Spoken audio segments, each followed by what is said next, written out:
Welcome everyone to Open Mic Night. My name is Sherry Scribner and I'm the Archives Manager here in Special Collections and Archives, and I'm excited that you've chosen to join us tonight. Whether your role is to appreciate or to support or to perform or to do all three of those things, welcome. A quick reminder that there's a 5-minute time limit for each act, and that the material that you perform needs to either be original or in the public domain. We're going to jump right in and highlight our featured artist tonight. Her name is Rebekah Curry, and Rebekah is a poet and a literary translator. Her original poetry has appeared in various journals, as well as the anthologies Begin Again, 150 Kansas Poems, and To the Stars Through Difficulties at Kansas Ringa and 150 Voices.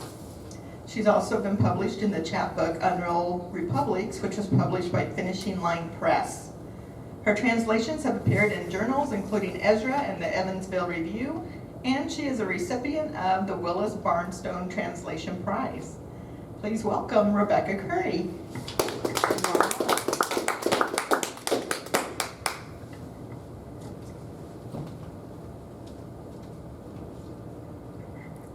Actually, if I try to just project, can you hear me in the back? Awesome.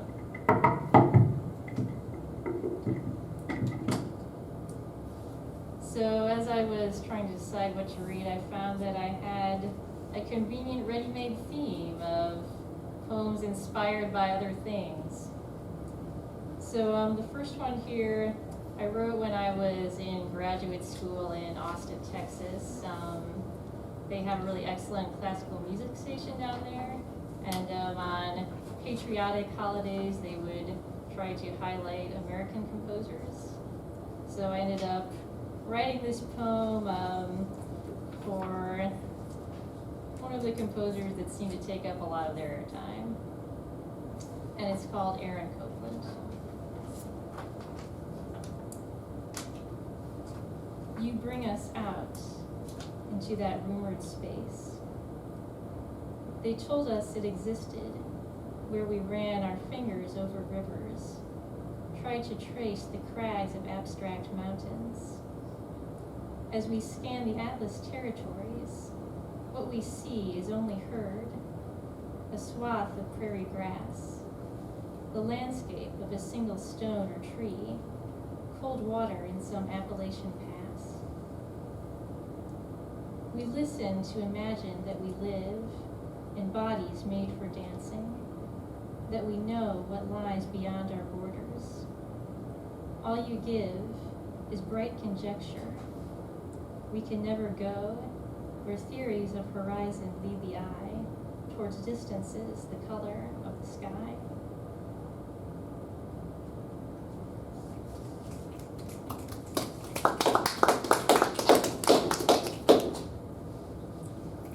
So jumping from music to poetry, the next one I wrote after reading some of the poems by the Russian writer Osip Mandelstam.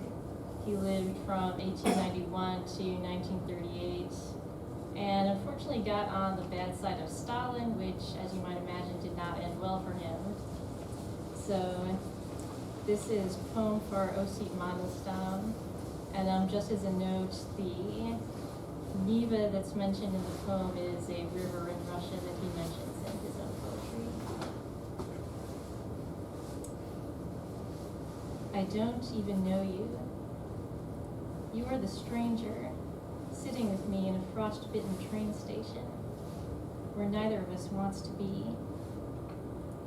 Afraid of our destinations, we keep silent.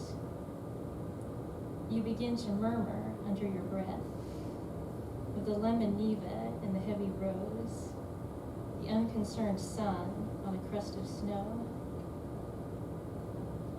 Somewhere ahead of us, a voice is shouting unintelligible commands. You leave your place without glancing back. The black smoke rises. Never in my life will I see you again.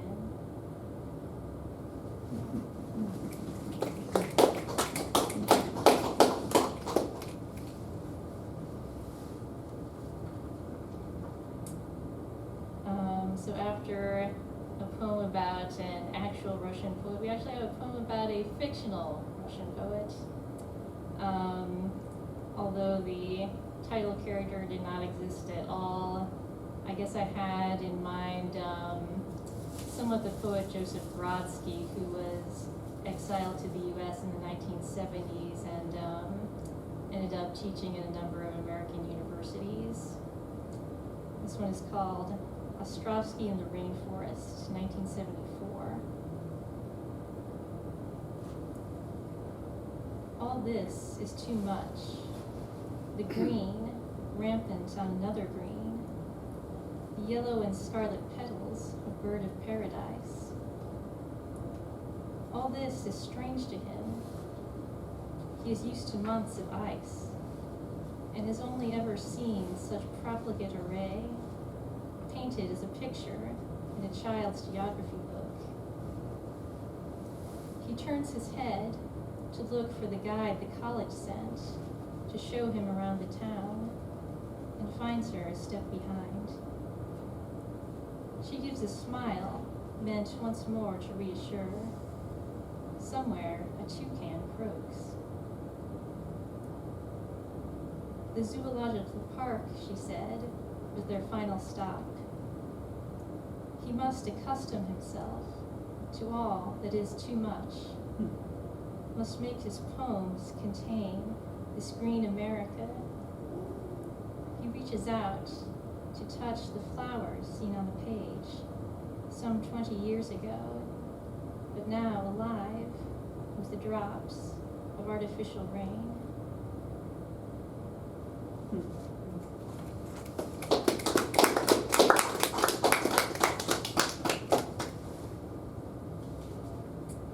So as Sherry mentioned, I am also a translator.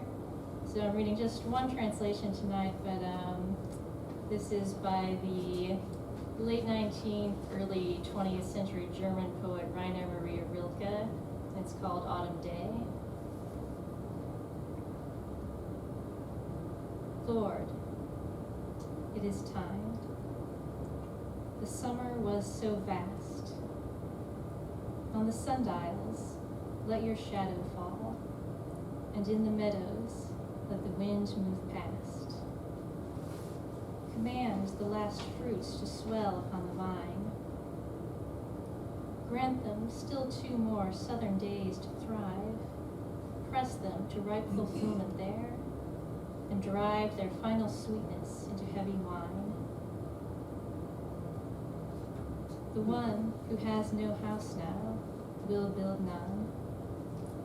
The one who is alone now will be so, will wake, read, write long letters, and will go and wander restlessly till day is done, along the avenues as dry leaves blow.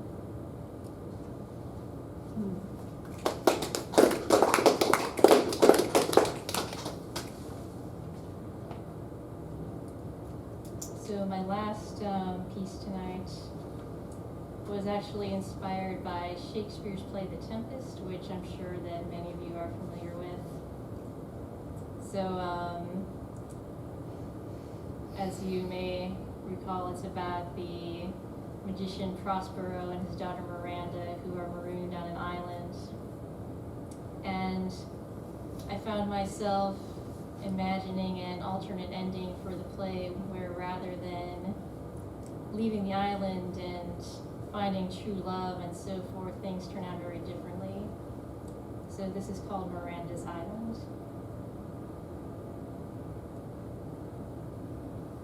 The winter sun is quiet on the sea. These 20 years ago, my father died with such a sky to look upon his change, and I alone was lord in all this isle, like him the monarch of a desert state. I knew his deepest arts. I could command the earth to bring forth fruit as I required. Yet more, could light my cell with pictured stars that moved in constellations through their sky, and raise the measures of the subtlest musics to glide suspended on the evening air. All was beauty, and I had my loved familiar spirit to affect my will and be the constant of my solitude, a presence like the shimmer on these waves. The stars have slowed, the music softly dies. The air is empty, where no unseen shape will come beside me. In my heavy book, I find no words to lighten senseless age, or turn the circling sun to yesterday. Perhaps I understand now what it is to be bound to the courses of this world. Along the shore, the tide subsides and swells. The light remains so terrible and clear.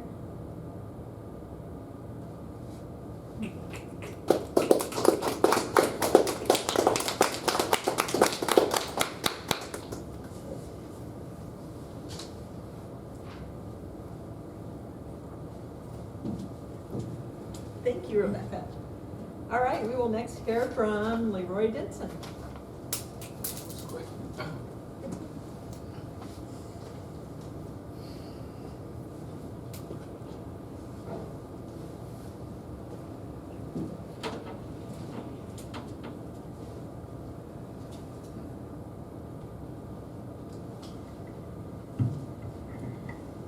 Okay, I'll try and not yell. This is the beginning of a short story that I've written as part of a collection of family stories, historical fiction with a touch of magical realism. It's called It Ends with Fred. The oversized business card, yellowed with age, was before me. It said, Denson's Orchestra in the center with Edwardian curlicue ornamentations in the corner. We serve out-of-town calls promptly, it informed the holder. The card was a mystery to me and my deceased father. He thought it might be connected to a grandfather he had never known. Because that grandfather had died before his son, my dad's father, was born. My dad gave me the card a few years before his death, which launched me into a passionate search to find this lost great-grandfather. As if on cue, Cicero made his way into the light. A tall, dark mouse who is also my personal muse and so much more. He took his customary position within a foot of my hand, without my natural urge to crush him. I no longer knew if he was a mouse at all, sitting up on the edge of a book. His eyes were liquid black and his dark whiskers moved as he spoke. That card is more than 100 years old, he commented. I saved it from a fire back in the 50s. I gave him a questioning look. He shrugged and said, I knew that you would need it. Well, perhaps I did. Without the curiosity that it spawned, I never had an interest in family history before. I gave it a shine, said the mouse cryptically. Before we speak of Roy, let's go back to another generation, to his father, Fred Denson. I remembered Fred from previous research through the newspapers of the era. He was born in Tabor, Iowa in 1872. Widow Mary Hatcher Denson and her 9 children, one of which was Fred, arrived in the growing Burlington, Missouri railroad town of Plattsmouth, Nebraska in 1880. Some of the brothers worked in the Burlington railroad shops and others worked in businesses profiting from the shops. Fred was too young to do either. I'm somewhat light in evidence about Fred's early years, I uttered. We know that Fred raced horses later in life because he liked the speed and danger of it, Cicero opined. I wonder if Fred ever took a sled from the top of Main Street like many other kids of the era did. Historically, kids did this in Plattsmouth, and so is his historical fiction account. Use the tools that you have.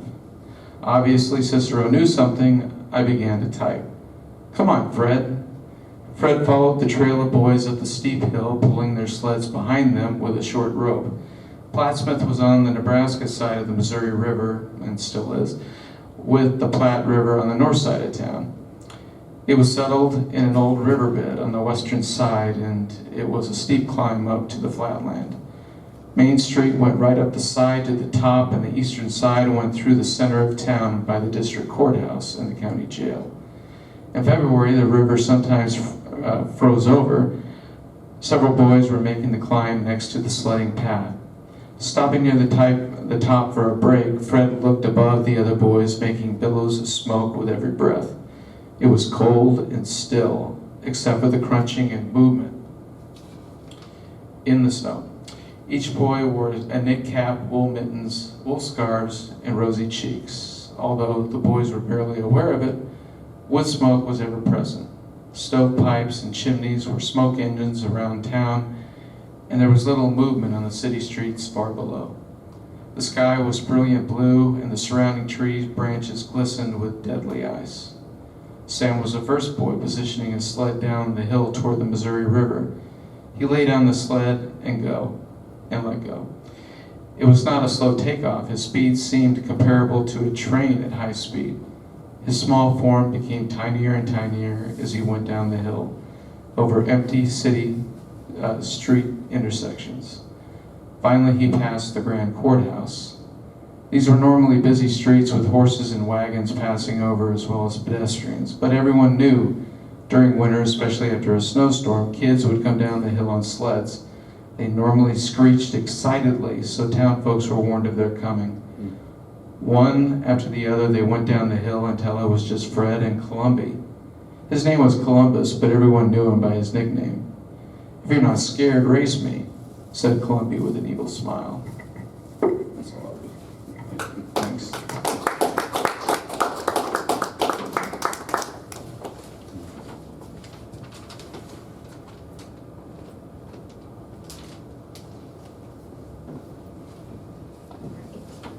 Thank you, Leroy. We'll now hear from John Queen.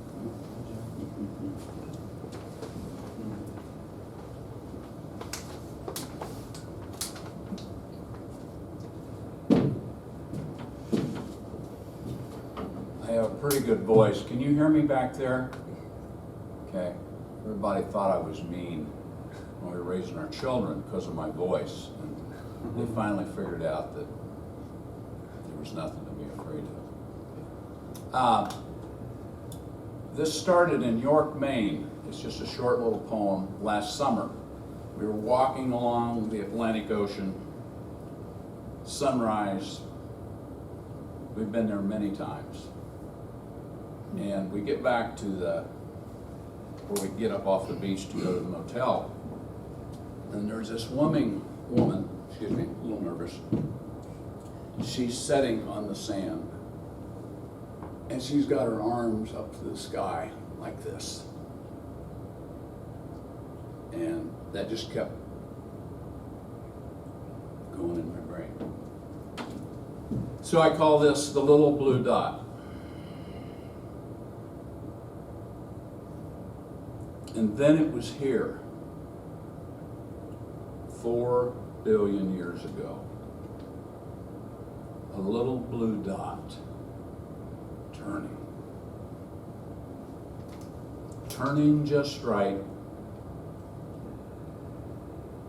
Think of it. Can you see it? Not too fast, not too slow, in just the right spot. Circling the sun as it turns, making day and night. Life appeared. It changed, grew. Today, we are here. Some of us holding, longing, helping,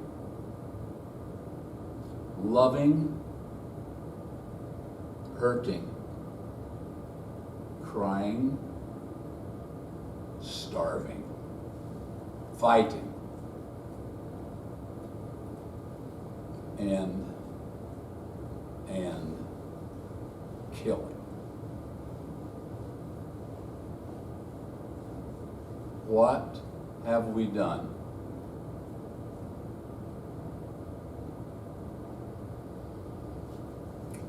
Hold your arms up to the sky, fall down on your knees in praise.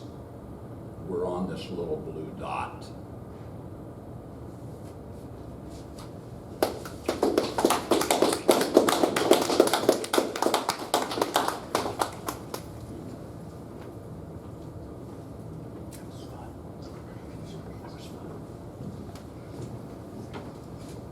Thank you, John.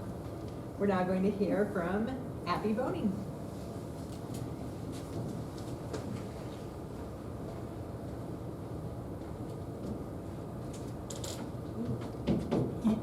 It echoes. All right.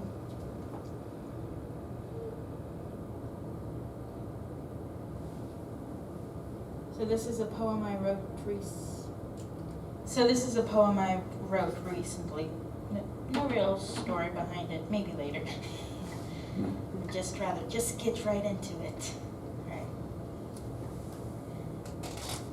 This is called Where the Silence Sometimes Takes Me. Tendrils of despair coil tightly around me. I try to struggle and weakly lash about, but hopelessness plagues me. I wish to be free.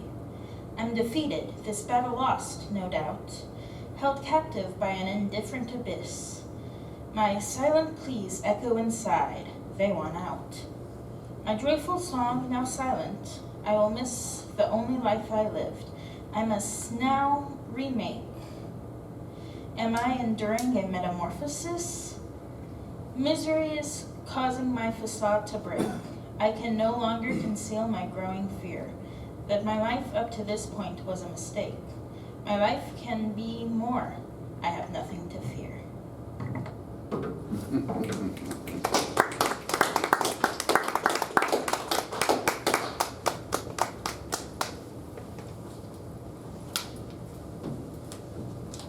Thanks, Abby. All right, we're going to hear from Warren Schmidt.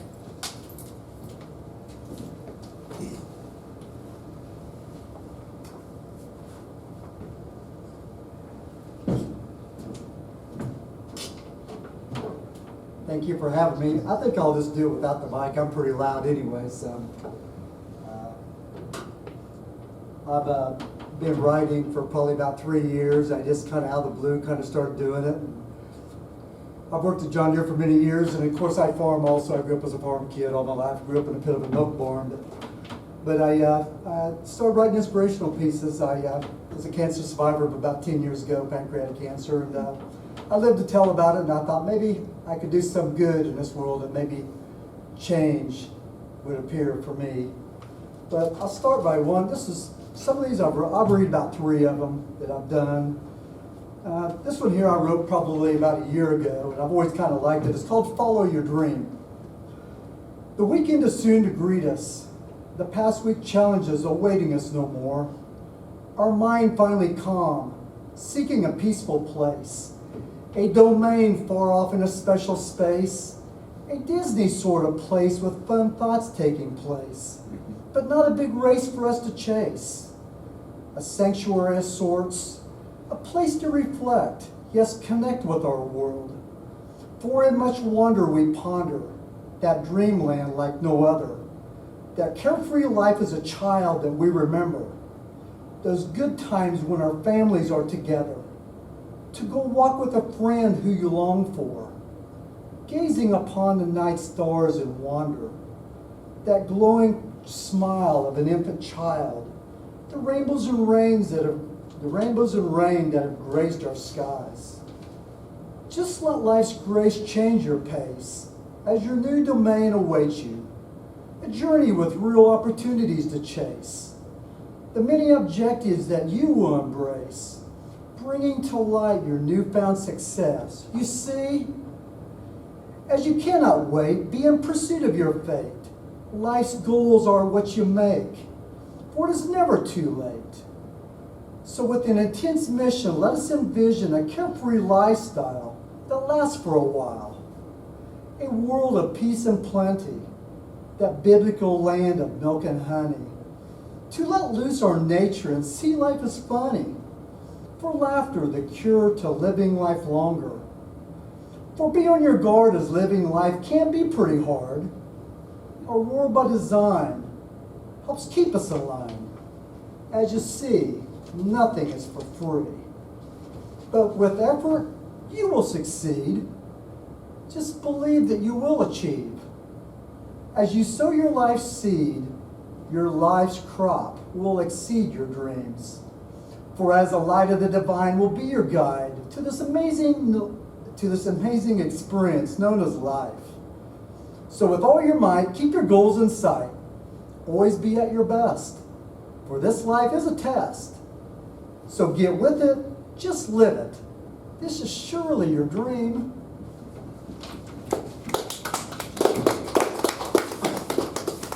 Here's another one. I wrote this one here a while back. It's called Life's Opportunity. Then I'll have one more after this. Don't ever refrain from taking chances. Trust your inner self's abilities and intuitive instinct. Risk what makes the day come to light. It's that energy that makes you smile and feel so wanted. Your willingness to seek out and explore opportunity cannot be determined by just doing nothing. As we all have this caring hero, burning desire alive within us, let this beautiful spirit seek its greatness through your authority and actions. Be in charge of who you are. You're a success for just being born. Always see yourself with great joy and pride. You're a product of true love and goodness. Always see your life in that way. As it is written, to every season,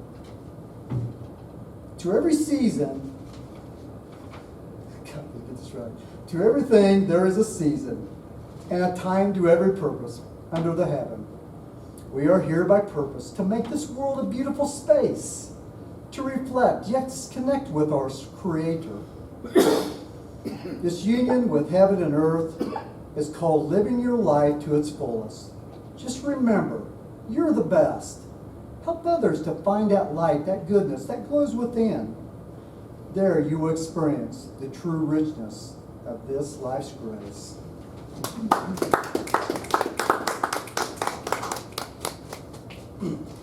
This last one, I just finished it here a while back, and it took quite a while to write this one, but it's called The Ingenious Notion. Within the thoughts of a notion sparks this curiosity of the many consequences of an action taken. A risk, you might say, a challenge of sorts, maybe a dare from above, somehow pushing our being to explore all these many risks and dares, deeds of kindness and care, showing affection, not fear, imagining these intentions or actions that normally the human conscience would never pursue or challenge out of fear. These notions, like a temptation, tend to flirt with our emotions, awakening the inner self, its sensitive sensations, creating this flurry of much mental and sometimes physical pleasing, a crazy, dreamlike state, a safe zone of fantasy, a place to allow your ego to run aimless yet free, a playground of exploration and intrigue, to rouse these unusual plots and daring schemes, allowing forth the many multitudes and likely outcomes or twisted sagas. As in every moment, our emotions can create this state of mental war. The old adage, tug of war, this fight over thought, want, desire, may be playing it safe, being reserved for a while. How incredible our internal ability to process yet speculate on a wish or desired outcome. For we must think our thoughts through, as just maybe your life's mystery tour will come true. That magical chemistry of unknown that sometimes exposes this divine nature of what's important in this world. This treasure that you seek this treasure that we seek may in reality be within your reach. For my gift to you is to achieve with mind and spirit inspiration, that mental switch to immediate, direct, divine influence of a wished outcome. As with determination, your personal power is without limit. For loving and believing in yourself opens your door to unlimited resources. As our soul's aim is all about its personal gain, to find and define its purpose and direction. Human instinct is to be the best you can be. Now go tackle your notions. Put your life in motion. Why wander and ponder with little or petty action? Let now be this timeline to getting your act together. How incredible this journey and the challenges that await. For your new fate and destiny lies before you in wait. For be aware, as your mind meditates, of the many new ideas and thoughts that you will create, yet deliberate. Most of all, celebrate your newfound promise and peace in knowing that these notions within you are perfectly normal and free. This is a gift of your parents and your family tree. There you go. I'm done.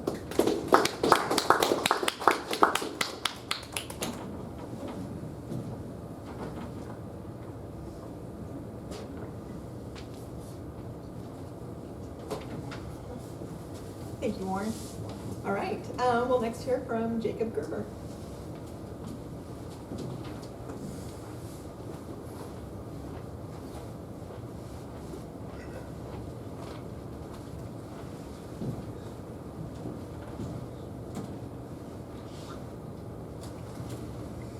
How y'all doing?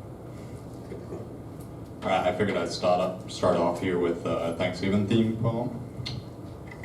I'm just not gonna use the mic, never mind. All right, this one's called The Bird Hunter. During Thanksgiving as a kid, we'd march through dead fields near Danville, Kansas, scaring out pheasants from between the brush of corn stalks ravaged by a combine's spinning teeth. My shoulder always wound up bruised from the kick of my 20 gauge, a black and blue circle made sore with every shot. Pellets would spray in a wide swath, some pheasants falling dead, others flying towards the cover of trees. In all the years that we hunted those fields, I never did get a bird because I couldn't learn to lead.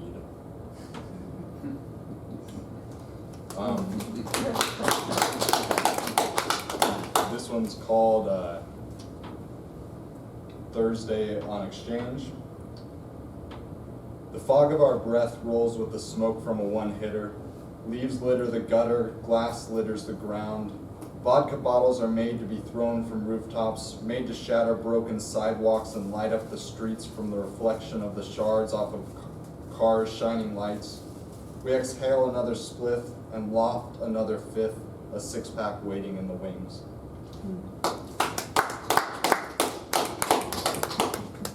This one's called September Morning Run.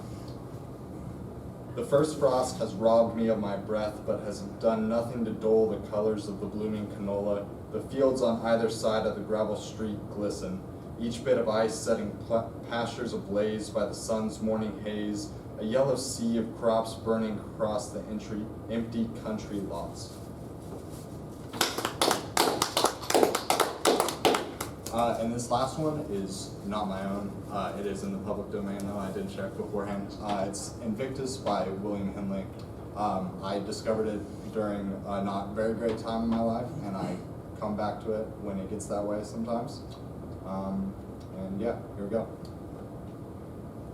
Out of the night that covers me, black as the pit from pole to pole, I thank whatever gods may be for my unconquerable soul. Under fell clutch of circumstance, I have not winced nor cried aloud.